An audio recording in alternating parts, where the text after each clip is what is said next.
आज हम पढ़ेंगे एनसीईआरटी क्लास 9th हिस्ट्री का first chapter the French revolution का पार्ट 4।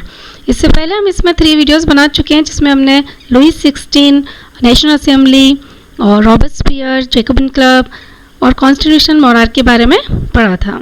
आज हम देखते हैं did women have a revolution, क्या वुमेन ने भी रिवोल्यूशन किया या क्या वुमेन के लिए भी रिवोल्यूशन था।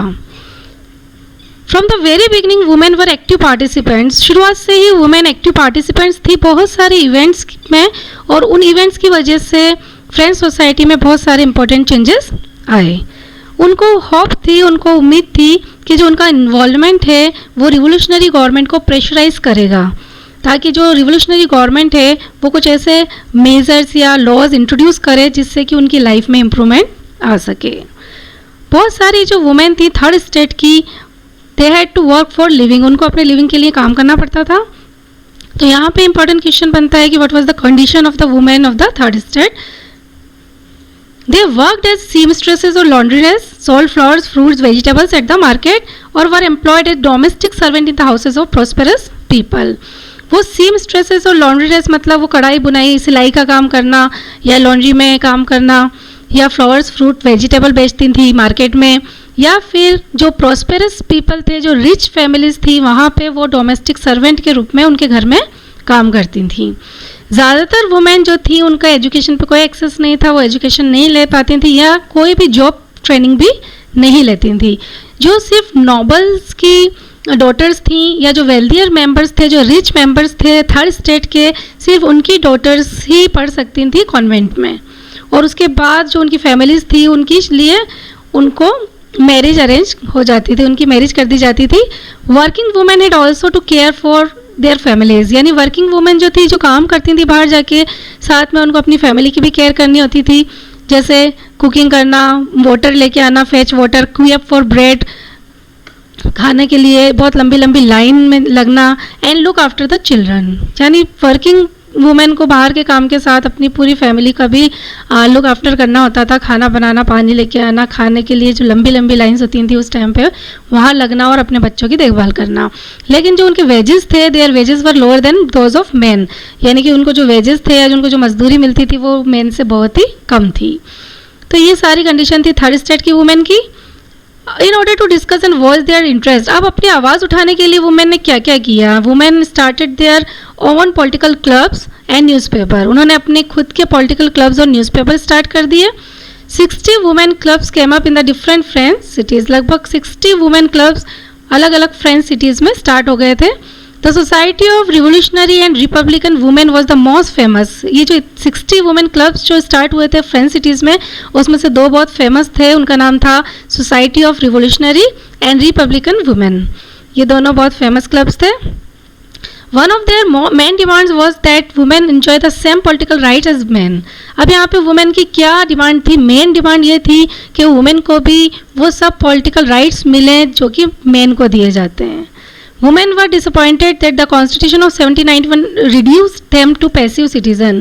हमने एक्टिव और पैसिव सिटीजन का कंसेप्ट पढ़ा था कॉन्स्टिट्यूशन जब बना था, तो पैसिव सिटीजन कौन थे? जिनको वोटिंग का राइट्स नहीं दिया गया था। तो वुमेन को बहुत डिसअपॉइंटमेंट हुआ उस टाइम पे जब 1791 के कॉन्स्टिट्यूशन में उनको पैसिव सिटीजन बनाया गया, उनको कोई राइट नहीं दिया वोट देने का। तो यहाँ पे उनकी डिमांड है right to vote, to be elected to the assembly and to hold political office, यानी कि वोट देने का अधिकार हो, असेंबली में चुने जाने का अधिकार हो, और पॉलिटिकल ऑफिस चलाने का या पॉलिटिकल ऑफिस में शामिल होने का भी अधिकार हो। तभी उन्होंने ये फील किया कि अगर इतना सब अधिकार मिलते हैं तभी only then would their interest भी रिप्रेजेंटेड, तभी उनके इंटरेस्ट रिप्रेजेंट किए जा सकते हैं इन द न्यू गवर्नमेंट, यानी जो न्यू गवर्नमेंट है उनके सामने उनके इंटरेस्ट, उनकी डिमांड तभी जा सकती है जब उनको इस तरीके से अधिकार दिए जाएं। तो ये सब उन्होंने किया वुमेन ने अपनी आवाज़ उठाने के लिए।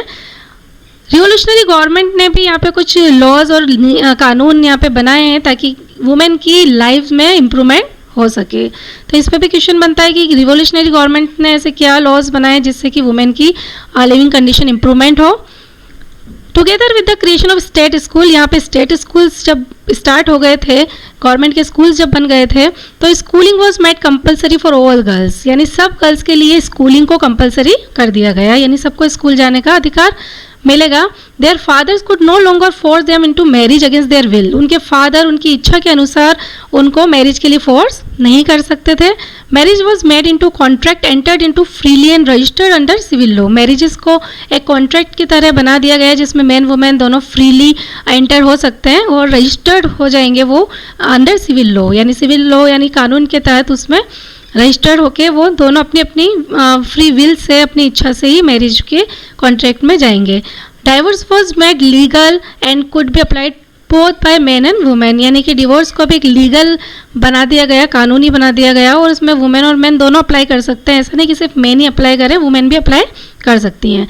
Women could now train for jobs, women को ट्रेनिंग भी मिलेगी जॉब्स के लिए।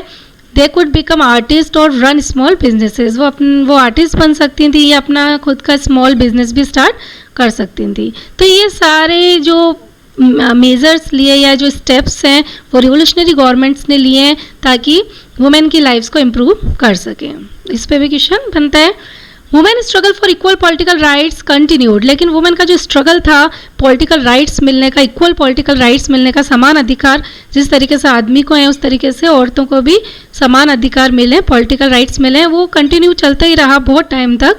और during the reign of terror, जो रेन ऑफ टेरर हमने पढ़ा था रॉबेस्पियर के टाइम पे, जैकोबिन क्लब के टाइम पे, and the new government issued laws ordering closure of women's club, जो नए नए गवर्नमेंट के लॉज बने, नियम बने, उन्होंने ऑर्डर दे दिया कि वुमेन्स क्लब को बंद कर दिए जाएं और उनकी जितनी भी पॉलिटिकल एक्टिविटीज़ है उस पर बैन लगा दिया जाए, यानी वुमेन को यहाँ पे भी स्ट्रगल का सामना करना पड़ा आगे। Many prominent women were arrested, बहुत सारी जो सक्सेसफुल हो या प्रोमिनेंट या बहुत एक्टिव वुमेन थी उनको अरेस्ट कर दिया गया, and A number of them executed, और उसमें से बहुत सारी वुमेन को मार भी दिया गया। तो वुमेन का जो मूवमेंट था, ये जो वुमेन का आंदोलन चल रहा था वोटिंग राइट्स का या इक्वल वेजेस का, ये कंटिन्यू चलता ही रहा through the next 200 years in many countries of the world, यानी वर्ल्ड की बहुत सारी कंट्रीज में कम से कम 200 ईयर्स तक, लगभग 200 साल तक ये वुमेन का मूवमेंट चलता रहा, जिसमें वुमेन की डिमांड थी कि उन्हें इक्वल वोटिंग राइट्स मिले, इक्वल वेजेस मिले मैन जैसे। लेकिन ये स्ट्रगल बहुत लंबा था। The fight for the vote was carried out through an international suffrage movement, ये जो वोट वाला जो फाइटिंग थी उनकी कि वोट का अधिकार मिले, ये इंटरनेशनल सफ्रेज मूवमेंट से भी आगे बढ़ाया गया during the late 19th and early 20th century. यानी ये जो मूवमेंट था ये अलग अलग कंट्रीज़ में अलग अलग तरीके से चलता ही रहा बहुत सालों तक। और ये जो पॉलिटिकल एक्टिविटीज़ थी फ्रेंच वुमेन की रिवोल्यूशनरी ईयर्स के दौरान, यानी रिवोल्यूशन जब चल रहा था फ्रेंच रिवोल्यूशन, और जितनी भी वुमेन की एक्टिविटीज़ थी वो याद रखी गई, उनको ज़िंदा रखा गया एज एन इंस्पायरिंग मेमोरी, यानी कि एक प्रेरणादायक मेमोरी के रूप में जो इंस्पायर करे दूसरों को, उस तरीके की मेमोरी के रूप में इसको याद किया जाता रहा, इसको अलाइव रखा गया। It was finally in 1946 that women in France won the right to vote. Finally 1946 में जाके फ्रांस की वुमेन को वोट देने का अधिकार मिला। तो ये जो स्ट्रगल था वुमेन का बहुत ही लंबा चला। एक लेडी है यहाँ पे ओलंपी डी गॉस, वो बहुत ही इंपॉर्टेंट और पॉलिटिकली एक्टिव वुमेन थी रिवोल्यूशनरी फ्रांस में, और उन्होंने जो डिक्लेरेशन ऑफ राइट था या जो कॉन्स्टिट्यूशन था उसका प्रोटेस्ट किया, उसका विरोध किया, क्योंकि उसमें वुमेन को बेसिक राइट्स नहीं मिले थे और ना ही वोटिंग के राइट्स मिले थे। तो उन्होंने खुद ने 1791 में अपना declaration of rights of women लिखा और उसमें उन्होंने बताया कि वुमेन को क्या क्या राइट्स मिलने चाहिए। तो इस तरीके से उन्होंने बेसिक राइट्स ओलंपी डी गॉस ने डिक्लेयर किए और वो यहाँ पे दिए हुए हैं। यहाँ आप देख सकते हैं कि वुमेन को कितनी लंबी यहाँ पे क्यू लगानी पड़ रही है फूड के लिए, ब्रेड के लिए। तो let's start next part, the abolition of slavery.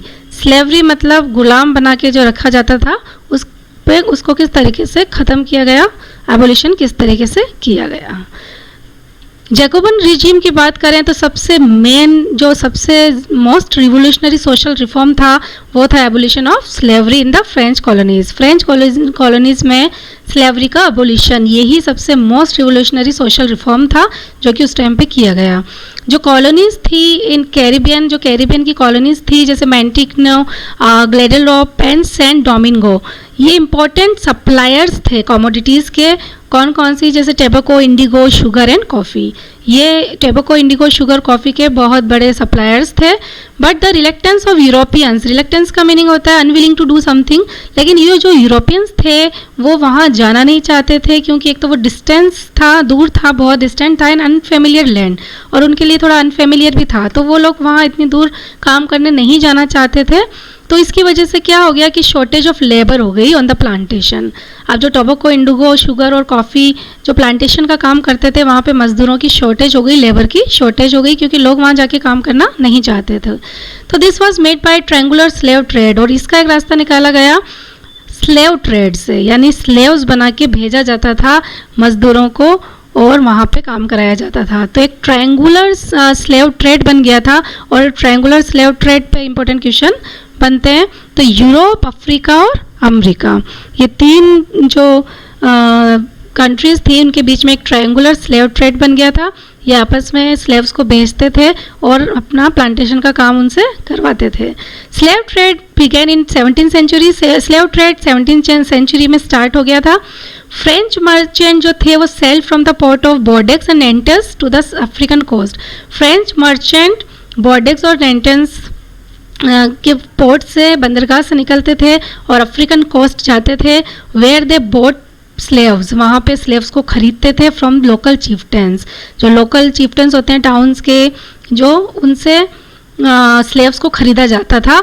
Branded and shackled and slaves were packed tightly into ships for 3 months long voyage. फिर उनको ब्रांड किया जाता था, शेटल्ड, और मतलब एक तरीके से पैक कर दिया था, तो उनको चेन वगैरह लगा के और टाइटली शिप में पैक कर दिया जाता था स्लेव्स को, और 3 month के लंबी यात्रा पे, वॉयज पे, जर्नी पे भेज दिया जाता था across the Atlantic to the Caribbean.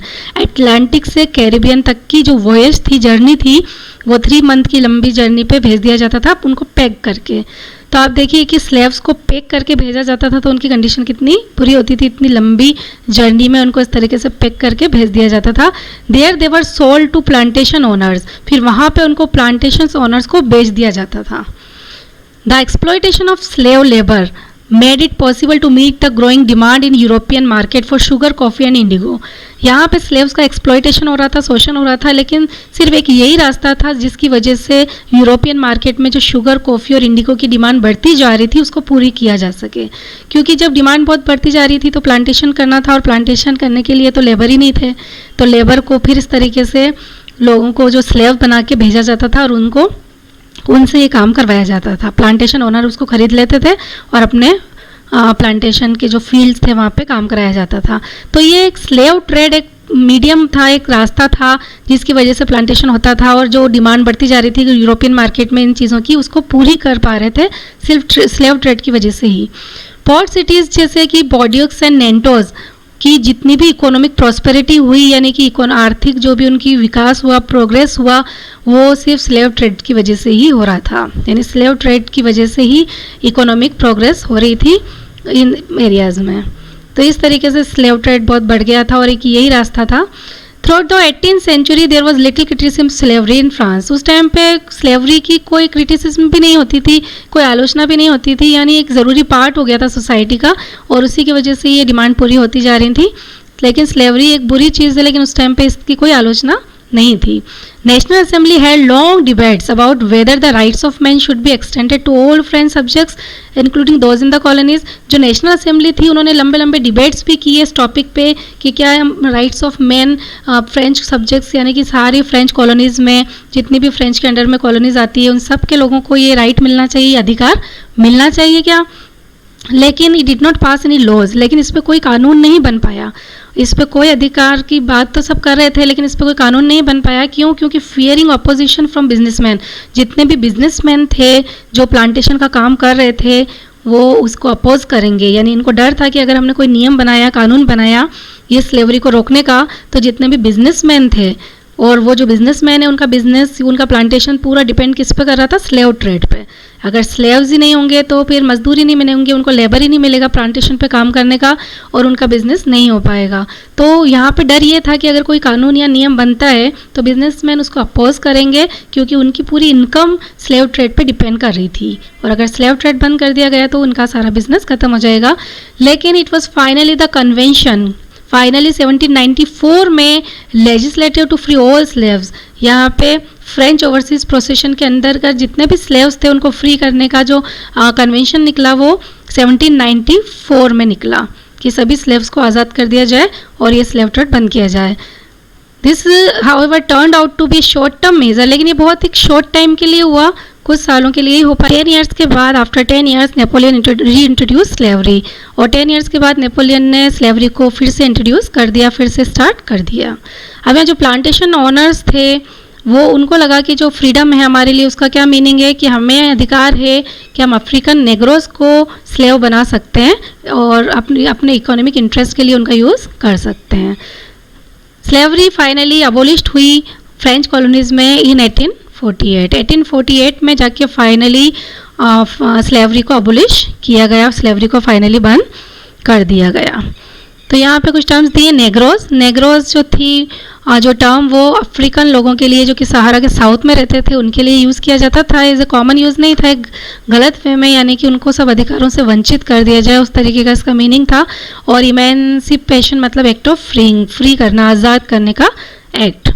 तो यहाँ इंपॉर्टेंट क्वेश्चंस बनते हैं, एक तो ट्रायंगुलर जो स्लेव ट्रेड था उस पर, और क्या क्या जो स्लेव्स के साथ ट्रीटमेंट किया जाता था, किस तरीके से उनको बांध के और बेचने के लिए भेज दिया जाता था, और किस तरीके से जो प्लांटेशन ऑनर्स थे, बिजनेस था पूरा स्लेव पे डिपेंड था, और फाइनली फिर स्लेव्स को बंद करने की डिमांड हुई, उनको भी राइट्स देने का बात हुई, और यहाँ पे फाइनली 1848 में उसको एबोलिश किया गया। तो आई होप कि यहाँ तक आपको अच्छे से समझ में आ गया होगा।